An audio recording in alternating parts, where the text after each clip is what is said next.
एक डॉक्टर हैं और वो जो हैं वो डॉक्टर एनिले, उनका नाम है डॉक्टर एनिले शेनेल, ठीक है। अच्छा, ये जो हैं ये मैं इस तरह से अगर कहूँ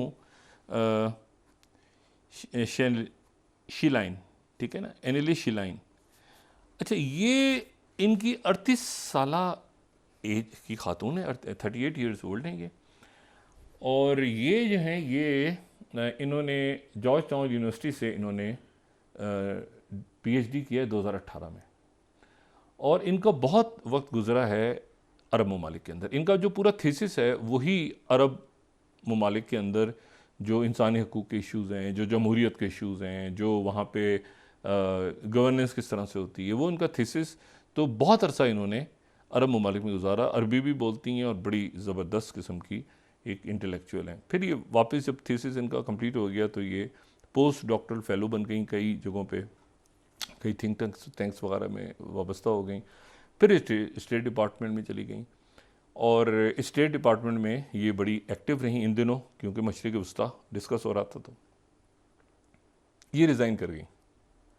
ये दूसरा, और इन्होंने रिज़ाइन किस तरह से किया कि CNN के अंदर इनका पूरा एक इन्होंने जो सेकंड स्लाइड है, why am resigning from the State department.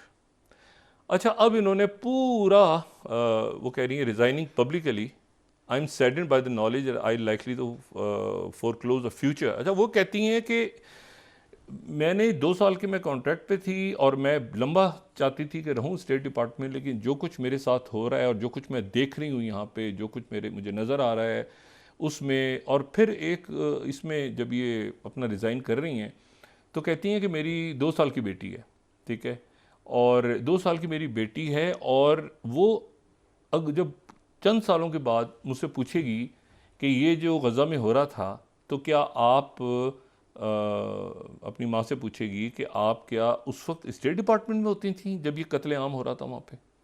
तो मैं अपनी बेटी को ये बताना चाहूँगी उस वक्त कि नहीं, जब ये कत्लेआम हो रहा था तो मैं उस वक्त इस्तीफ़ा दे गई थी। तो मैं अपनी बेटी को ये बताना चाह रही थी।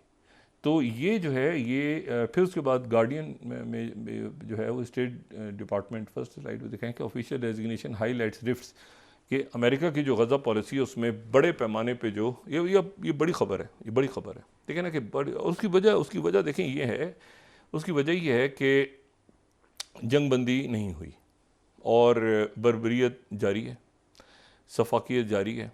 और ये अब इसके ऊपर वो नॉन बाइंडिंग और बाइंडिंग, चाइना ने और रशिया ने कहा कि बाइंडिंग है, अमेरिका ने कहा कि नॉन बाइंडिंग है। करारदाद मंजूर हो गई, हम एब्सटेन कर गए, लेकिन ये जो है ये नॉन बाइंडिंग है, यानी पाबंद नहीं है। अच्छा, फिर उसके साथ ही ये हुआ कि जो इसराइल का जो वफ्द, जो नेतन्याहू थोड़े से जज्बाती हो गए थे कि उन्होंने कहा था कि मैं अपना वफ्द नहीं भेजूंगा। अब स्टेट डिपार्टमेंट की तरफ से कहा गया है, वाइट हाउस की तरफ से, कि हम दोबारा रीशेड्यूल करके उनको वापस बुलाना चाह रहे हैं। अच्छा, ये मेरे लिए बहुत ही बड़ी एक अजीब सी बात है। ये एसोसिएटेड प्रेस ने जो ख़ास तौर पे लगाई है ना हेडलाइन इस पूरी मामलात की, 8th स्लाइड आप देखें, आप कंफ्यूज होंगे कि ये क्या खबर है। वो कि टॉक्स रिज्यूम, मुज़ाकरा शुरू हो गए on bringing Israeli officials to US to discuss Gaza operation, White House. ओ भाई, इसलिए मुज़ाकरात हो रहे हैं कि किसी तरह उनको मना के वापस लाओ। वो जो इन्होंने दौरा करना था, वो दौरा जिन्होंने 2 लोगों ने मुलतवी कर दिया था, नेतन्याहू ने कहा था नहीं जाएंगे। तो अब आप ये दोबारा देखें आप ज़रा। अच्छा, अब आप देखें इसको 8वीं स्लाइड। अच्छा, फिर आप देखें CNN, व्हाइट हाउस कन्फर्म्स कि नेतन्याहू मान गया है, नेतन्याहू के हाथ पैर जोड़े, मान गया है कि रीशेड्यूल करेगा डेलीगेशन को, रफा ऑपरेशन करना है, अभी रफा ऑपरेशन होना है, और वो मान गए नेतन्याहू। यानी आप जरा अंदाजा लगाएं कि ये दुनिया किस तरफ चली गई है कि वो जो है New York Times 6 slide, US says कि Israel has agreed to try to reschedule the cancel trip. यानी एक तमाशा बना हुआ है कि नेतन्याहू जो हैं, यानी उधर जंगबंदी की करारदाद हुई, नेतन्याहू ने कहा कि मैं 2 लोगों को नहीं भेज रहा, अमेरिका ने कहा कि नहीं ये तो बाइंडिंग ही नहीं है, अपनी जगह जारी है, और अब अमेरिका कह रहा है कि हमारी जो है नेतन्याहू को हमने मना लिया है कि वो 2 लोग ज़रूर भेजें यहाँ पे। और साथ ही उनके स्टेट डिपार्टमेंट की खातून रिज़ाइन कर गई हैं। अच्छा, उनको भेजे यहाँ पे, यानी अब आप देखें कि दुनिया 33,000 के करीब शहादतें होने जा रही हैं, और इसमें जो है वो सिक्योरिटी अलर्ट्स जारी हो गए हैं मुख्तलिफ़ मुल्कों में, अरब ममालिक में ख़ास तौर पे, जो जॉर्डन, इजिप्ट, इधर इसराइल के लोगों ने कहा है कि अब ट्रैवल ना करें मुख्तलिफ़ मुल्कों में, और ये मामलात ख़राबी की तरफ जा रहे हैं, ये ख़राबी की तरफ जा रहे हैं, क्योंकि करारदाद जो है वो पहले तो इतना अरसा लगा उस करारदाद को बनाने में। आप देखें उसमें ईरान का रोल, आप उसमें देखें सऊदी अरेबिया का रोल, आप यूएई का रोल देखें, यूएई ने करारदाद सबसे पहले पेश की। अच्छा, फिर उसके बाद सारी जो एड है, शुरू में ज़ख्मी ये था कि जल्द ख़त्म हो जाएगा ये मामला, लेकिन ये मामला फैलता जा रहा है, फैलता जा रहा है, और बढ़ते बढ़ते अब ये मामला कहीं से कहीं जो है वो पहुंच रहा है। यानी किस रुख पे जाएगा ये मैं अब नहीं जानता बिल्कुल भी, क्योंकि वो करारदाद ही थी कि सीज़ फायर हो जाएगा, वो करारदाद तो साइड पे चली गई। अब तो ये हो रहा है कि वो नेतन्याहू दोबारा जाके वहाँ डिस्कस करेंगे, रफ़ा ऑपरेशन डिस्कस करेंगे। यानी अब ये डिस्कस होगा कि रफ़ा ऑपरेशन, जिसके बारे में इजिप्ट की एक पूरी पोजीशनिंग मिस्र ने ली हुई थी कि रफ़ा जो है उस पर आपने ऑपरेशन नहीं करना, वो एक रेड लाइन है। वो कह रहे हैं हम तो करेंगे, और या ईद से पहले कर देंगे या ईद के बाद करेंगे, और हम तो करेंगे, हम तो यहाँ पे हर सूरत में। अच्छा, ये तो अब सारे मामला जो हैं ये जा रहे हैं ख़राबी की तरफ। लेकिन इसमें जो मामला, अच्छा ये भी एक बात चल रही है कि जी होस्टेज, अब ये है कि अरब मुल्कों को या बाकी मुल्कों को निकाल के अमेरिका और इसराइल क्यों नहीं आपस में बात कर लेते गज़ा के मुस्तकबिल के बारे में। मुझे ये बताएं, क्या ये मुमकिन है आज की दुनिया में? एक अजीब और गरीब किस्म की थ्योरी कि अमेरिका और इसराइल जो हैं वो, मैं इसको देख रहा था आज ये इनका प्रपोज़ल, तो मैंने कहा ये क्या बात हुई कि इस पर कैसे, यानी फ़लस्तीनी एक ग्रुप जो अगर हमारे कोई साथ है तो उसको हम साथ ले लेते हैं, कोई एक दो मुल्कों से कहते हैं वो साथ आ जाएं, और बाकी जो है वो हम बैठ के इसमें से हम निकाल ही देते हैं फ़लस्तीनियों को। ऐसे फ़लस्तीनी ढूंढते हैं जो गज़ा में इसराइल की हमायत करें। ऐसे फ़लस्तीनी कहीं मिलेंगे इस वक्त, या ऐसा कोई अरब मुल्क होगा जो गज़ा में जारी ऑपरेशन की इस वक्त या दुनिया में कहीं पर हमायत होगी? तो ये मामला अब एक तलखी की तरफ जा रहा है। अब इसमें से अचानक इवेंट्स होंगे, क्या इवेंट्स होंगे वो बस होता है ना, वाक़यात फिर जन्म लेते हैं, और वो उसमें किस रुख पे जाते हैं वो आपको नहीं पता होता, वो कहाँ जाते हैं, ठीक है ना, वो नहीं पता होता आपको। क्योंकि उसके साथ ही आज जो रशिया का जो उनका जो नेवल फ्लीट है, उन्होंने ऐलान किया है कि उनके बड़े जो जंगी बहरी जहाज़ हैं वो यहाँ बहर अहमर में आ रहे हैं, जहाँ पे ये हुतीज़। अच्छा, यहाँ पर ये बहुत क्राउडेड है, बहुत इस वक्त ये जो है ना, ये रेड सी बहुत क्राउडेड भी है, बहुत ख़तरनाक भी हो चुका है। और ये हमारा ये जो बहर अरब है, ये बहर अरब के साथ है बिल्कुल, यानी ये बिल्कुल हमने नाम इसके मुख्तलिफ रखे हुए हैं। ये सारे जो ये बहेरा है ना, बहेरा सी, तो सी एक ओशन में खुलता है जो कि इंडियन ओशन है, तो ये बहर अरब, ठीक है ना, बहर अहमर, ये छोटे छोटे जो है ना, ये सारे के सारे फिर इंडियन ओशन से, या ये सी फिर ओशन से मिल जाते हैं सारे, ठीक है ना। बीच में गल्फ़ है, बीच में वो मुख्तलिफ डेफिनेशन मैं नहीं जाना चाह रहा, मतलब है कि उसमें स्टेट्स हैं और ये सारा। लेकिन बहरहाल कहने का मकसद है कि रशिया भी यहाँ आ रहा है अपने शिप्स को लेके, ठीक है, उसमें, और बड़े जंगी जहाज़ हैं उसके अब इतना, और वो इसलिए आ रहा है, उन्होंने वजह ये बयान हुई है, लोग ज़्यादा ये समझ रहे हैं कि चंद रोज़ पहले हुतीज़ ने कहा था कि हम चाइना और रशिया को निशाना नहीं बनाएंगे, लेकिन ये है कि एक चाइना का जहाज़ हिट हुआ जो उनका कार्गो शिप था, और एक जो है वो रशिया का भी उसके करीब जाके मिसाइल गिरा, वाला रशिया भी यहाँ पे आ रहा है।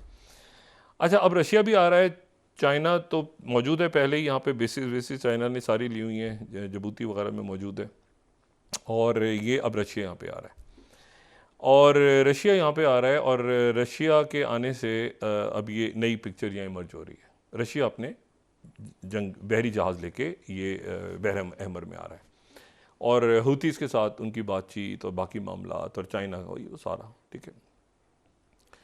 अच्छा, अब इसमें जो दूसरा जो फैक्टर है वो बड़ा इंपॉर्टेंट है, हालांकि उसका इससे ताल्लुक़ नहीं है, लेकिन ये जो बाल्टीमोर में जो ब्रिज गिरा है ना, दाली करके नाम है जिसका, ये जो ब्रिज गिरा है और जिससे कार्गो शिप जा रहा था और जाके टकरा गया, और वो ब्रिज उसके नतीजे में पूरा पुल गिरा, और वो आ रहा है। अच्छा, ये इसने पूरी जो दुनिया की शिपिंग इंडस्ट्री है, ये वहाँ पे कोई लोकल कोई क्रूज़ नहीं था, इसने जो है वो सिंगापुर आना था, 27 दिन का सफ़र करते हुए, तो ये वहाँ से क्रॉस कर रहा था, ये टकराया और उसके नतीजे में जो है ये सब गिर गया, ये पूरा का पूरा गिर गया। इसका सारा क्रू जो था वो इंडियन था और उन्होंने आवाज़ें लगाई मेडे मेडे करके, उनकी तारीफ़ भी हो रही है कि भाई उन्होंने वक्त के ऊपर ये अलर्ट किया, वरना शायद नुकसान बहुत ज़्यादा हो जाता। लेकिन सवालात बहुत सारे खड़े हो गए कि जितने ब्रिजेज़ हैं पूरी दुनिया में, ये पहले और भी वाक़यात हो रहे हैं, तो ये शिपिंग लेन्स पे जो ब्रिजेज़ बने हैं वो पुराने ज़माने के जहाज़, अब जहाज़ क्या उनके अंदर क्रॉस कर सकते हैं उन ब्रिजेज़ के नीचे। 6 लोग, अच्छा पूरी गाड़ियाँ गिर गई जो ब्रिज के ऊपर जा रही थी, ये जहाज़ अपने साथ पूरे पुल को लेके गया नीचे। अब गाड़ियाँ, लोग, उसमें लाशें निकाली जा रही हैं, कोई ट्रक गिर गए, ये अब देखें ना। और वो मतलब है कि मैंने आपसे कहा कि ये पूरी शिपिंग लेन्स दुनिया में हो रही हैं डिस्कस कि भाई ये उस जगह पे जो पुल है तो नीचे से जो जहाज़ जा रहा है, तो क्या ये इस इतना मतलब कोई सेफ्टी का मैकेनिज़्म है कि ये इतने इसके ऊपर कंटेनर्स रखे जाएंगे, 10,000 रखे जाएंगे, 6,000 रखे जाएंगे, क्योंकि जगह जगह वो प्रॉब्लम्स खड़े हो रहे हैं ना शिपिंग लेन्स पे। तो ये हो रहा है कि यार इस पर ज़्यादा कंटेनर रख दो, ज़्यादा डाल दो, ज़्यादा डाल दो।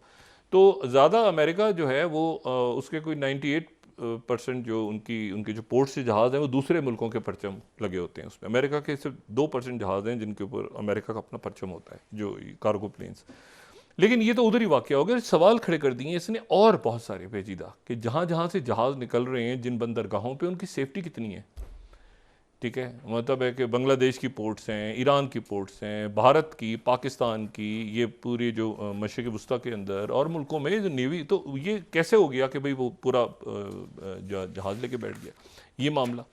अच्छा, इसके साथ ही जो है दूसरी बात जो बड़ी लिंक्ड है, वो रशिया यहाँ पे आ गया, अपने जहाज़ लेकर आ गया। ये जंग फैल रही है क्योंकि अब तो बिल्कुल ही अजीब सी बात हो गई ना कि वो सीज़ फायर पे भी कुछ नहीं हुआ। दूसरा जो मामला है जो मैं बार बार कह रहा हूँ कि एक ही बहुत बड़ी एक लगता है कि एक जंग है, ठीक है, और शायद हम बिल्कुल बैठ के उस वक्त जो लोग सोच रहे होंगे पिछली सदी के आगाज़ में कि वहाँ पर क्या हो रहा है, वहाँ पर क्या हो रहा है, वहाँ पर उस मुल्क में भी, अच्छा उस मुल्क में भी, फिर बाद में उनको पता चला कि ये सब लिंक्ड है। इसी तरह से एक और महाज जो है वो हमारे मशरिक में खुल रहा है और खुल रहा है तेज़ी के साथ, ठीक है ना। यानी मशरिक में, यानी जो हमारी ईस्टर्न साइड है, ये तो वेस्टर्न साइड में तो ऑलरेडी है ना। ये आप नॉर्थ को ले लें, जिस तरह से भी आप कहें, तो ये ऊपर यूक्रेन वॉर एक ख़राब से ख़राब पोजीशन इख्तियार कर रही है और अमेरिका जो है वो अब ज़ाहिर है इस मरहले पे वो ये एक मामले से पीछे हट रहा है। इसका कोई हल नहीं उनको नज़र आ रहा प्रेसिडेंट बाइडेन को। और इसमें अब ट्रंप, अब मतलब है कि अब वो ये उलझ गया मामला। जब मामला उलझ जाए बहुत ज़्यादा तो और खूनी हो जाए, बहुत खूनी हो जाए, रुथलेस हो जाए, उसमें जो है वो मतलब हज़ारों की तादाद में बच्चे, हज़ारों की तादाद में लोग, अब वो एयर ड्रॉप हो रहा था खाना, वो जो अच्छे मैसेज आ रहे थे वो भी सारे ख़त्म हो गए, वो सारी बातचीत भी, उम्मीद भी, तो फिर मामला किसी और रुख पे चले जाते हैं। तो इस वक्त जो है वो मामला किसी और रुख पे जा रहा है, ये मामला किसी और रुख पे जा रहा है। मशरिक में एक हमारे ईस्टर्न साइड पे एक नया जो है वो तूफ़ान जन्म ले रहा है।